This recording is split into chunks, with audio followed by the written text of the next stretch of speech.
মাগরিবের আজানের অপেক্ষায় এক মুঠো মুড়ি সামনে নিয়ে বসে আছেন বেদনা বেগম। তবুও সৃষ্টিকর্তার প্রতি কৃতজ্ঞতায় কমতি নেই। ইফতারে মুড়ি খেলেও অনিশ্চিত সেহেরি। সেহেরিতে কি খাবে, খাবার আদৌ পাবে কিনা তারও নেই ঠিক। সেহেরির জন্য তাকিয়ে থাকতে হয় প্রতিবেশীদের দিকে। প্রতিবেশী যখন দেয় তখন খা, যখন না দেয় না খাই থাই। আজকে দেখলাম যে খালি শুকনা মুড়ি দিয়ে কোনদিন ইফতার করে সারাদিন তো রোজা থাকলে পরে এমনি গলামোলা শুকাই থাকে। বেদনা বেগমের মেয়ে কিছু মুড়ি কিনে নিয়ে মাকে দেখতে এসেছেন। মেয়ের আনা সেই মুড়িতেই চলছে তাদের ইফতার। রকমারি আয়োজনে অনেকেই শান্তিমতো ইফতার করলেও এই বিধবার ভাগ্য হয়ে উঠেছে অভাবের দীর্ঘশ্বাস। মাসখানি হলো স্বামীরে মারা গেছে, যদি কষ্টের মধ্যে আছি, কষ্টের মধ্যে চলতে আছি, ঠিক মতো খাবার হয়নি, কি মতো চলাফেরা করা হয়নি। জামালপুরের মেলান্দহ উপজেলার কুলিয়া ইউনিয়নের চিনিতুলা পশ্চিম পাড়ার ইউসুফ আলীর সাথে প্রায় ৪৫ বছর আগে পারিবারিকভাবে বিবাহ বন্ধনে আবদ্ধ হন বেদনা বেগম। স্বামী ইউসুফ আলী পেশায় ছিলেন জেলে। মাছ ধরে ও বিক্রি করে চলত তাদের সংসার। সে ১ মাস আগে চিকিৎসা বেগর, টাকা বেগর, পয়সা বেগর, চিকিৎসা করতে পারেনি, মারা গেছে। ৩ মেয়ে রয়েছে তাদের, বিয়েও দিয়েছেন তাদের। প্রায় মাস দুয়েক হলো চিকিৎসার অভাবে মারা যায় বেদনা বেগমের স্বামী। স্বামী মারা যাওয়ার পর থেকে ষাটোর্ধ্ব এই বিধবার জীবনে নেমে আসে চরম দুর্ভোগ। একবেলার খাবার জোটানোও কঠিন হয়ে পড়েছে তার জন্য। খেয়ে না খেয়ে কাটছে তাদের দিন।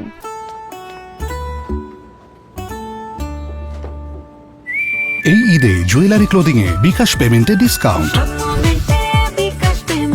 এইসবের বউ খুব কষ্ট করে চলতেছে, এইসবটাও মনে করে কষ্ট করে মারা গেল। এই অভাবের দিনেও লোক লজ্জার ভয়ে কারো নিকট হাত পাতেন না বেদনা বেগম। প্রতিবেশীরা কেউ যদি নিজে থেকে দয়া করে কিছু খাবার দিয়ে যায় তবেই অন্ন জোটে তার, নয়তো অনাহারেই কেটে যায় দিন। সরকারের জন্য আল্লাহর জন্য আমাকে জন্য সাহায্য করে, তাহলে আল্লাহ রোজা বাসটা চলবার পাবো। স্বামীর সামান্য আয়েশ নিজের সংসার চালাতেই হিমশিম খেতে হয় বেদনা বেগমের মেয়েদের। তাই ইচ্ছা থাকলেও মাকে আর্থিকভাবে সহযোগিতা করা হয়ে ওঠে না। তার ৩টি মেয়েও যে তার মাকে সহযোগিতা করবে এই সমর্থ তাদের নেই। তাও শত কষ্টের মাঝেও মায়ের জন্য মুড়ি নিয়ে এসেছে ছোট মেয়ে। তাই দিয়েই মা ইফতার সারছেন।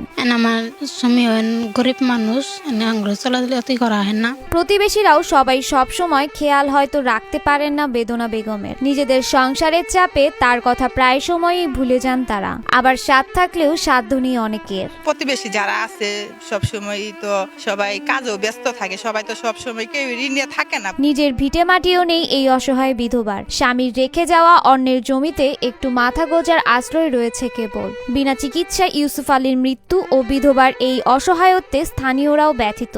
আর যে একটু বাড়ির সম্পদ তাও নাই, অন্য একজনের বাড়িতে ঘর তুলে আছে। বেদনা বেগমের আর্থিক দৈন্যদশাতে বিচলিত পরিষদের সদস্যরাও। রমজান মাসে তার অনিশ্চিত ইফতার ও সেহেরি খাওয়া নিয়ে চিন্তিত তারা। পরিষদের বরাত দিয়ে সহযোগিতা করার পাশাপাশি এই বিধবার রমজান মাস একটু ভালো কাটাতে প্রশাসনের সাহায্য কামনা করেন তারা।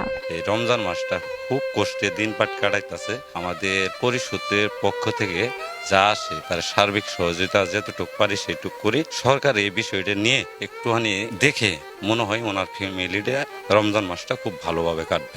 সরকারের পৃষ্ঠপোষকতার পাশাপাশি বিত্তবানদের সহযোগিতাতে অসহায় বিধবার রমজানের ইফতার ও সেহরিতে একটু ভালো খাবার জুটুক, এমনটাই প্রত্যাশা সকলের।